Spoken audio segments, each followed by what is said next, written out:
Welcome to our first Java with Joe of the new year. So we're very excited to get back into it. We've been closed for the past few weeks, getting everything kind of reset up, so now that we're back open, of course, Mother Nature says nobody's going to want to come out in the weather, so but we're here again. Thank you to Tim Hortons, who will be sponsoring us this year for Java with Joe, so we'll get some coffee and donuts from them throughout. For today, big thanks to Rayanne for making the cookies. So, you know who to look to. I'm sure she'll give out recipes if you really like them, so enjoy. Some to take home. There you go. So take all that you like. Today we're going to talk about one of our famous Batavians. Though the more I talk to him about people, it seems the less famous he is.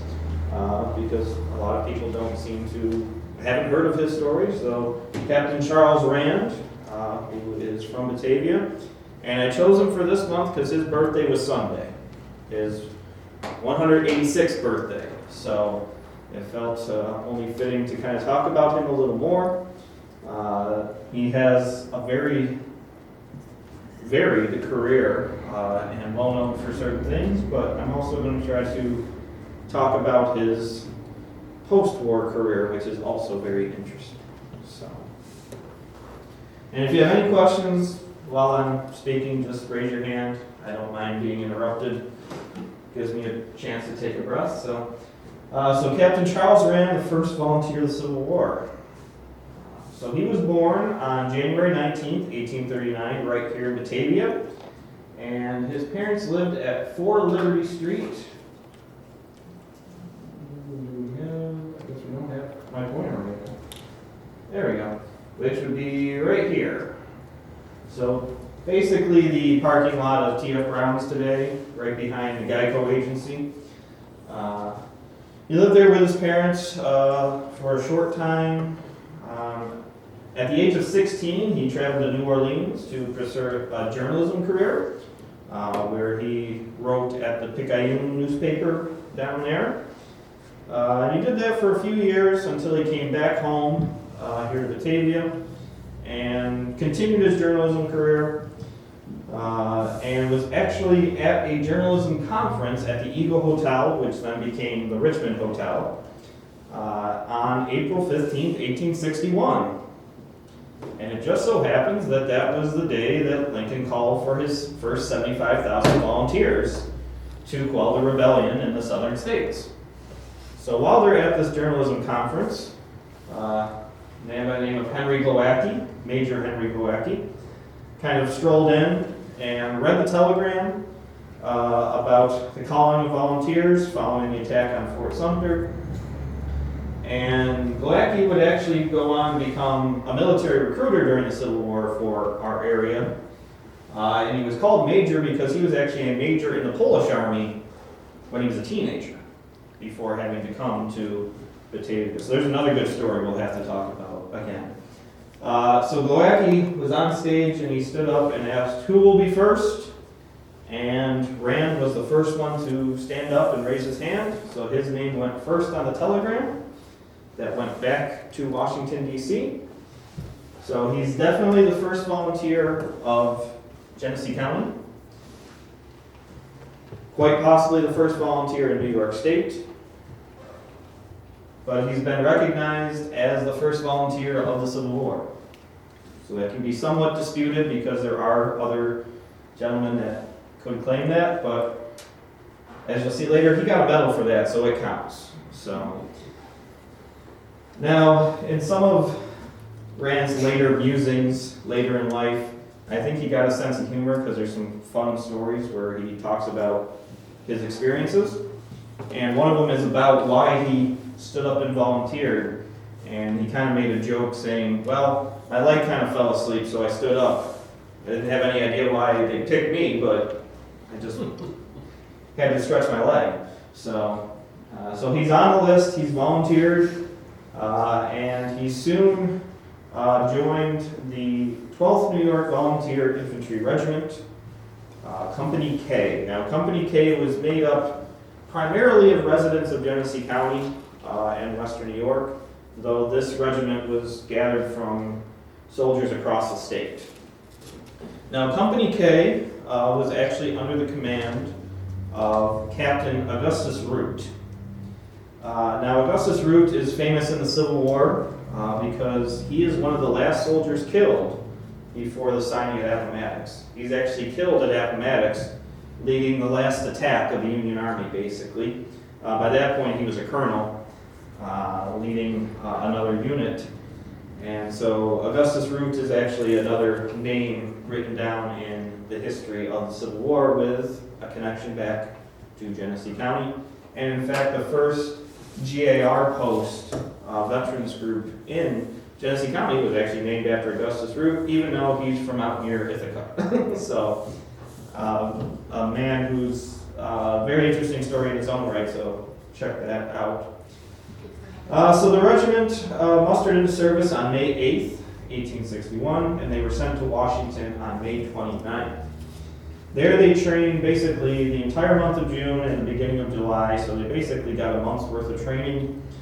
And it's important to note that none of these soldiers had any military experience prior to this. So they are completely green when it comes to military trainings. But that would all change when the federal forces start to make their way into Virginia. Irwin McDowell, who was sort of our first leading commander of the federal forces, was tasked with advancing into Virginia, and he did that beginning on July 16th, 1861. Now, the 12th New York was part of Richardson's 4th Brigade, and they were sent to advance on a part of the Bull Run River called Blackburn's Ford, which is this area right here.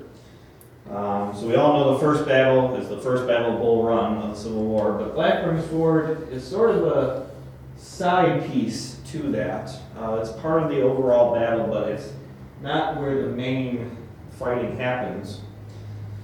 So the 12th New York was ordered to attack the Confederate position, which is actually on a high part of the bank across the creek, and immediately, once they start making their attack, they are put under withering fire, both from muskets and artillery.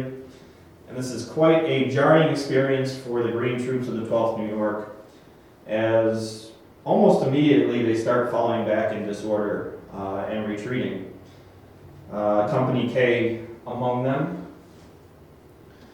However, a few of the companies of the units stay behind and keep fighting, companies A and I in particular. But a couple men of Company K decide they are going to join up with their comrades and keep the fight going to the Confederates.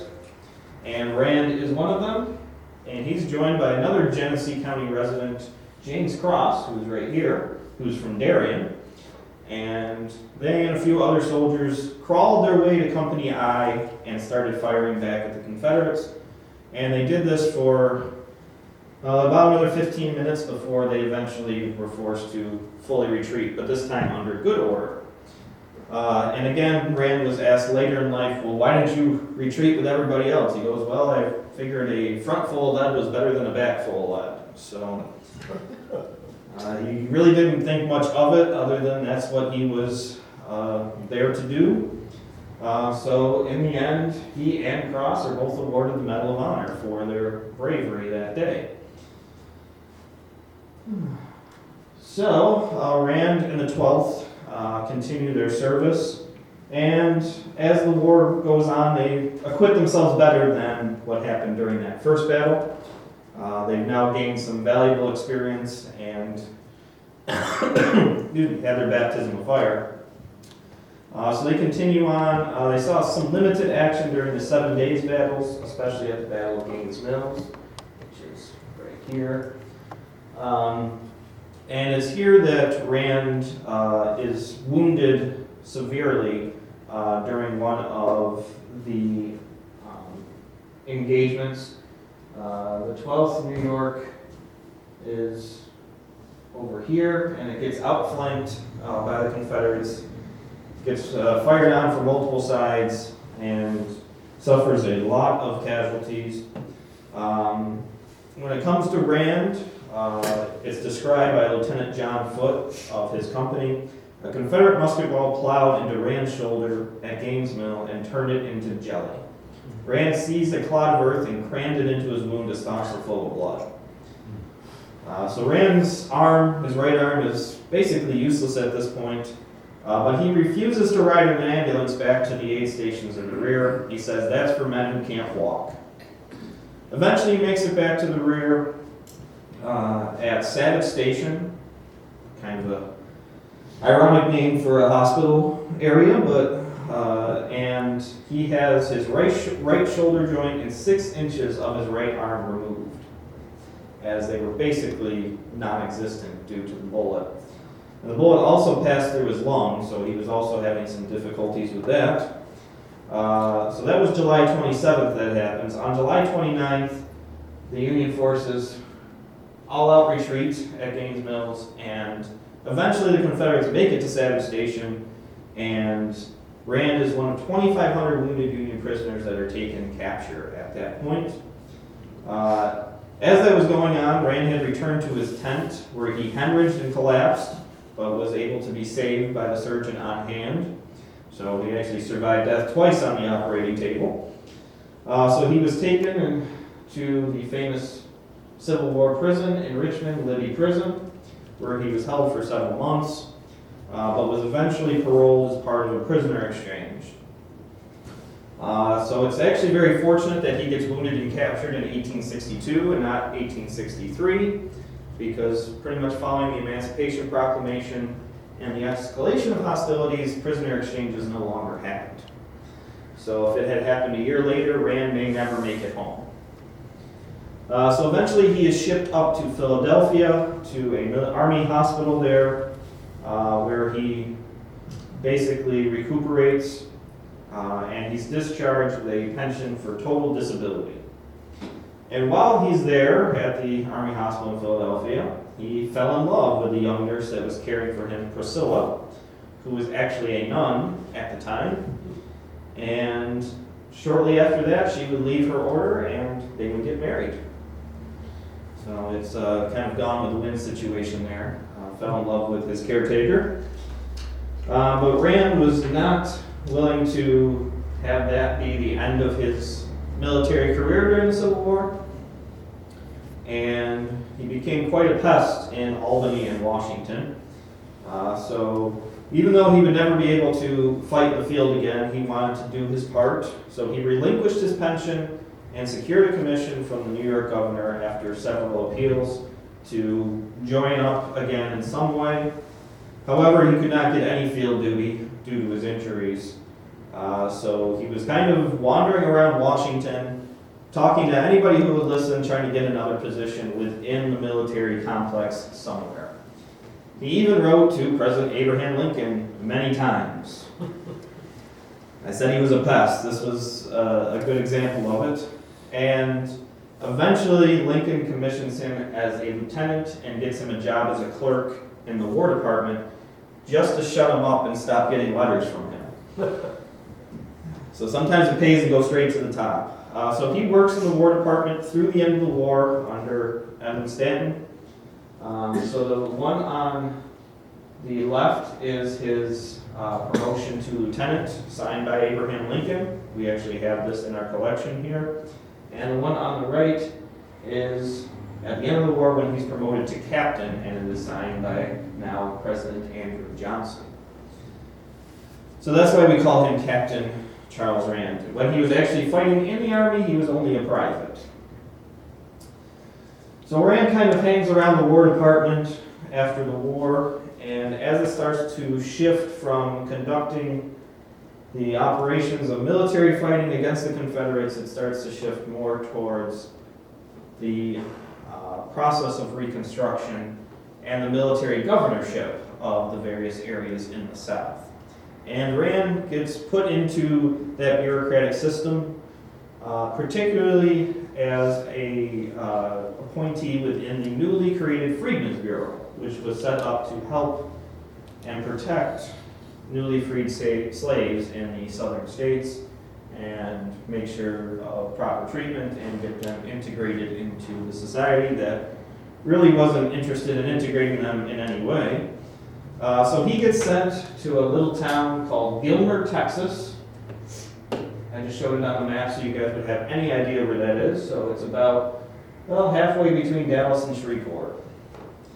And he was there from 1867 to 1868 as the supervising governor of that area. And he was actually pretty well liked by the local residents. He seemed to get along with them. They had relatively good things to say about him. I think he was less forceful and a little bit more cooperative than other military governorships down south. But eventually by 1868, things start to boil over as the sort of anti-northern sentiment in the area increases, and eventually Rand is forced to get out of town quick. However, while he's down in Gilmer, his wife Priscilla passes away, so she is actually buried down in Texas. So after his appointment is ended in Texas, Rand resigned from the Army completely to focus on a new career, and this is a pretty drastic shift. So he's been a journalist, a soldier, and a bureaucrat so far. Now he's going to become a doctor. So in 1873, he received his medical degree from Georgetown Medical School in DC and opened his own practice in Washington, which he's there for a short time. Now, mind you, he's doing this medical work without basically the use of most of his right arm. And he's often listed as a surgeon. Now, I don't know if it's general surgery like we think of it today, or if he did minor operations on people, or if he was just a general practitioner. So if somebody needed some minor surgery done, he could do it. But he had his own practice. So eventually he comes back here to Batavia to open up a practice here because his mother started to, as she was quite old now, began to fail in her health, so he came here to take care of her in 1879. She eventually passes away in 1882.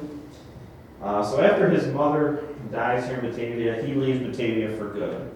The only reason he came back was for his mother. It's the reason he stayed for as long as he did. So he actually goes back to DC, where he's actually made a lot of friends, some high-ranking friends. So he's well entrenched into the social structure there in DC. On October 24th, 1889, he marries his second wife, Louise Wheeler, who is quite a bit younger than him, and they stayed in the capital for the rest of his life. However, he does come back to Batavia one other time when the HLOM Land Office opens back up in 1894 as a museum. Rand makes several large donations of artifacts from his own collection, pretty much all military and firearm related. It's probably over 100 pieces altogether. A lot of those pieces we would never even think about having in a museum today, but at the time there weren't the same kind of rules. So a lot of Civil War era muskets and things going all the way up to the Spanish-American War were eventually donated, including a howitzer from a Spanish ship. I don't know where they put it here, because it would take up probably one of the front rooms all by itself. So after a short time it was here, eventually gets sent to the American Legion post when it was on Main Street. And after that, I don't know what happens to it. But so it wasn't just things of a local provenance. He had a very large military collection that a lot of it came here. So Rand's fame is pretty much nil in the grand scheme of things up to this point, but that will soon change. In the early 1890s, he's given the medal, the Order of the First Volunteer from New York State, and that's the medal that's around his neck in this picture. And we have that medal on display in the other room. And this recognized him as the first volunteer from New York during the Civil War, so it made it official. And it kind of expanded to possibly the entire Union forces.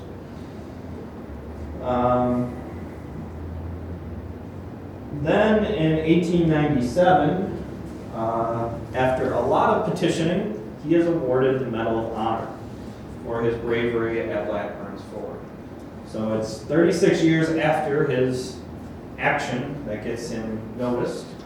Now, the Medal of Honor in its early years was a somewhat different process than what we deal with today in order to be awarded.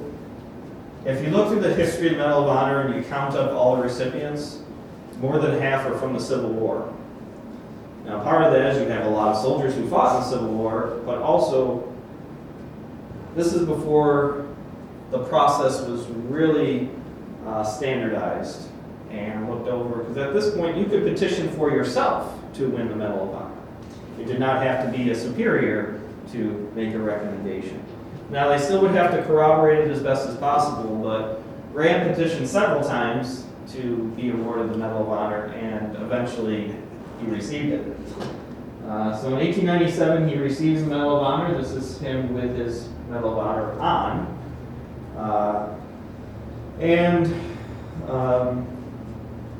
But it's not the first time he receives the Medal of Honor, because in 1904, the Medal of Honor actually had a copyright controversy.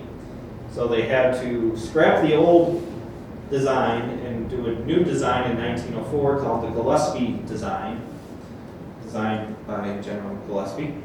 And so the story goes that Rand was supposed to, he would receive the new one and send in the old one. Doesn't look like he did that. He kept both. So today, the one that we have on display is the 1904 model. And his descendants, who live in Connecticut, have the 1897 version. So, Brian? yes. Did he petition for Cross also, or did Cross petition for himself? Cross petition for himself. Basically, they kind of got lumped together because they were each other's reference, essentially, and saying that, yeah, I did this. Because Cross talks very vividly about Rand's fighting at that time, how he was doing all of this stuff, and Rand says the same thing about Cross. So I don't know if they kept in touch after the war as much, but they definitely were supporting each other trying to get the Medal of Honor. So, because they did, even though you could petition yourself, they did interview colleagues and people that might be there just to confirm what you were saying. But Rand's action puts him in about the first 20 or so Medal of Honors awarded in terms of when their action takes place. Because the first Medal of Honor is awarded, it actually predates the Civil War by a few months. There was a espionage mission conducted by some federal soldiers down south before the war even began in, I think, November of 1860. And it was a daring raid which actually destroyed some important railroad stations and things. So they're actually the first ones, but Rand's very near the beginning. So at around this time as well, Rand's health starts to deteriorate. He closes up his practice. His arm is very bothersome now, and it really prevents him from doing a lot of things. So eventually he retires completely and settles in D.C. He passes away on October 14th, 1908. He dies of heart disease, which may or may not have been connected to the severity of his injuries. And he's laid to rest on October 17th in Arlington National Cemetery as a Medal of Honor winner. He is awarded that privilege, so that is his headstone. And Louise, his second wife, is buried with him, which is kind of odd for a military cemetery, but I think he was able to pull a few strings, had some friends in high places, and got it taken care of. But he is buried in Section 1, Grave 1 in Arlington National Cemetery. So he is basically all the way at the end of the line in the first row. There's this fence here. Do not go beyond that because you will be stepping onto a military base and they will arrest you. So if you see Rand, don't go any further. And that is his final resting place. Now, when we talk about Rand, we talk mostly about him being the first volunteer and the Medal of Honor winner. But I did a lot of this because I wanted to point out sort of his post-war career and how he was involved in a lot of different things and how he used his sort of fame to help out organizations, but also he really wanted to do something very positive with his career after the war.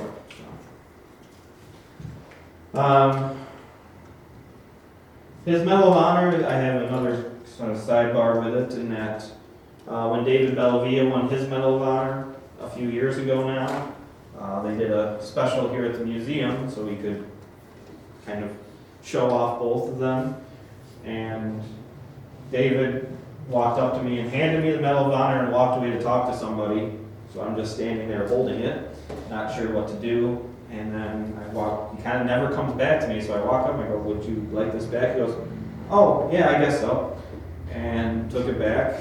So I've actually held 2 Medals of Honor in my lifetime, and haven't had to do anything close to that to receive any. But there is this sort of, we have this mystique with it that it's like the ultimate goal of the soldiers, and it's actually, most soldiers never want to have to be considered for it, because that means you did something really brave or really stupid, but you made it out, sometimes. So there's a kind of a dichotomy between Rand and sort of our modern, how it happens today. Rand's petitioning for it, he wants it, and then today it's, well, that means you went through some serious things to be awarded it, and not that Rand didn't, but he sought it out, when today I don't think it really it's not something you seek out. But he is one of our military heroes and sort of celebrities of Genesee County. But I just did this presentation in Darien last week, and I asked if anybody knew Charles Rand, and nobody raised their hand. So still somewhat unknown, I think, in the general scope. So, are there any questions? Any children? No, he never had any children. He did have a brother. He did have one sibling, and that's sort of where the lineage has come from, but he doesn't have any direct descendants. His first wife died, I think, before they could have kids, and then his second wife was much younger, and I think at the time he was not looking to have kids, so there is no direct line. Yes. He did describe his shoulder injury again. So he took a musket ball, it went through his lung and went through his shoulder, and as his lieutenant described it, turned it to jelly. So basically it disintegrated his shoulder joint. So they had to remove it, and then about that much of his arm. Well, how did they attach the remaining parts? Basically, I think there was still some connective tissue there, but he was never going to be able to use it in a normal way again. I know I want details, but I doubt you have them. Was the bone left intact? Was the muscle, what got removed? So I think it was actually more bone that got removed. So I don't know how much, because basically in every photo, it's kind of just down to the side. So it's still there, and I think he had some use of it, but he was not, this was not happening, so. Are there books on him available? There are, he's kind of included in compilations of things. Unfortunately, the books that we have where he's mentioned, they're no longer in print. There was a really good book that was written probably 20 years ago about him along with other soldiers and units in Genesee County. We have it in the research library if you ever want to look through it, but we've tried to find it before, and like you go to Amazon and it's like $200 because not in print anymore. So even the publisher, it's like $300 because it's a specialty printing. So there really hasn't been a ton written about him. He is one segment of a much bigger picture. So, but it'd be nice to see if we could find more. But a lot of his stuff, a lot of his letters, I think went to Yale, and I think there's some in DC too. So you can find some more first-hand accounts of his time in the war, especially. But Is that information compiled anywhere, do you know? so there is some things at the Yale University Library, and I want to say the National Archives has a few things. Again, he wrote. We know he wrote things about his experience, especially kind of once he became a Medal of Honor winner, because he was a little bit more in the public eye. But locally, we don't really have anything. There might be some stuff at the county historian office, but since he didn't stay here, a lot of it, and he didn't have family really here, it kind of stayed in DC or went to Connecticut where his direct family ended up being. How old was he when he died? So 1908, 77? You said he was born in 31? 39, so he was 69. Yeah, so he was a few months shy of his 70th birthday. So, but considering the severity of his injuries, he lived a pretty full life, and considering life expectancy at the time, he did pretty good. So, Life expectancy for somebody in war. You really Yeah. live down. yeah, and the other medals that you see here are all from his time in the GAR, because he was a big supporter of the veterans groups. He went to all the encampments and everything, and was heavily involved in that.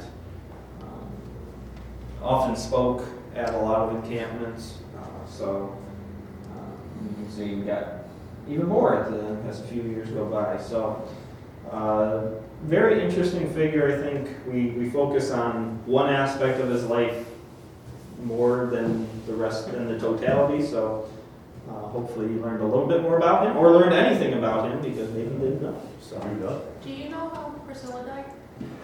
I want to say there was some sort of one of those many diseases that ravaged through at that time. There was no information saying what happened. Yeah. There's very little on the women of history, I have to say. Yeah, because I didn't even know until I started doing research that he had a first wife. I only knew about Louise. Had no idea she was a nun. Like, none of that was really told until I did a little deeper digging. So, And then how long before or after him did Louise die? I want to say she died in 1924. So she lived almost 2 decades later. But she was younger than him by a good amount. So, which may be why she was able to also get a plot with him. So, so yeah, the headstone does have both their names on it, and she is buried there. So. Any other questions? I do want to ask about, the first picture you had, his mustache. Looked like a poodle's tail. The first picture? Oh, Yeah. that's Henry Glowacki. Oh. Was that fashionable at the time? Yeah, this is an exaggerated mutton chop style. He was the Brad Pitt of his era. He was also of the old world, directly from Poland. So he wore his facial hair more of sort of our Eastern European styles than necessarily the American styles. Yeah, That's how we used to promote his tail. So yeah, he was a teenager in Poland during an uprising against. At that time, Poland was occupied by both the Russians and the Austrians. So there was an uprising against both, He was in the military as a young child, 16, and he was a major. And he was captured after they were defeated. And his parents, who were lower level aristocracy, basically petitioned so that he would not be executed or kept in prison for the rest of his life or transferred to Siberia. So he was basically smuggled out and sent to the United States. And he arrives in New York City, takes the Erie Canal going west because there's actually a plot laid out for the Polish expatriates in Illinois. But they made a stop here in Batavia. Glowacki gets off and starts talking to people. Even though he didn't speak any English, he comes to the land office here, talks to David Evans, who was the resident agent, and convinced him to give him a job as a clerk here, even though he spoke no English. That was in the 1830s, and he's one of the reasons why we have anything left of the HLOM Land Company in terms of records, because he was a member of the Buffalo History Museum and actually donated a lot of whatever writings he had, documents, to the Buffalo History Museum, because that was before we had a museum here in Batavia. And he's the first one to propose stone sidewalks in Batavia, so we have the sidewalks to thank for him. So. But he's a whole nother story. I'm happy to talk about him at another time, but yeah, he's very interesting to talk about. So, any other questions? All right. Well, thank you again for coming. Just a quick update of what's coming up. February 11th will be the big day where we're opening a dressmaker's work, fashioning the 19th century. Tyler's hard at work finishing that one up. You will be thoroughly amazed. I know a few of you have seen sort of a sneak peek, and it's impressive, and it's not even done yet. So that'll be at 6 p.m. We're going to have refreshments and stuff, so come and check it out. Now up is the Don Carmichael Ancient History Redrawn. So this is the expanded version of the Don Carmichael exhibit. It was so popular, we extended it. So it's up through the end of March. So we have several new pieces up. It's been rearranged somewhat. Tyler has done a great job bringing out some new pieces. We had dozens of pieces from around the community get donated because they saw it the first time and wanted to add to it. So definitely check that out. Java with Joe next month will be Michael Eula. Let me get you the date here, because for someone who only deals with dates, I have trouble keeping track of them. February 27th, Michael Eula, our county historian, will be here, and he will be talking about an excerpt from his upcoming book, Hidden History of Genesee County, Freedom, the idea of freedom, the Civil War in Genesee County. So sort of the idea of fighting for freedom, who has freedoms, who should have freedoms, what kind of freedom should everybody have. It's a very big topic of discussion during and following the Civil War, and that's happening right here in Genesee County. Then we also have Reverend Jeremiah Williams of Baptist Church will be coming back. That'll be Friday, February 21st at 7. He will be talking about some famous black inventors whose inventions affect our everyday lives and we don't even realize it. And then we will be having another presentation end of February, maybe the beginning of March. I don't have an exact date yet, but it'll be on the women conductors of the Underground Railroad. And not just Harriet Tubman, but others as well. And that's from Dr. Michael Boston from Brockport. And then March 6th, we're very excited. We have Dr. Ann Bunch, also from Brockport, who is a forensic anthropologist, who wrote a book on the William Morgan affair, which is coming out at the end of February. So we're very excited to have her. And then March 11th is the rescheduled date for Chris Mikowski, who was supposed to be Tuesday. but I don't think anybody wanted to come out that day. So March 11th at 7, they'll be doing the last days of Stonewall Jacks. So we're very excited about those upcoming events. There's a lot more scheduled throughout the year. The calendar's already filling in for everything. So I hope you enjoyed tonight. Have some more coffee, have some cookies, check out the Carmichael exhibit, and have a good rest of the day. Thanks, Sorry. Mike.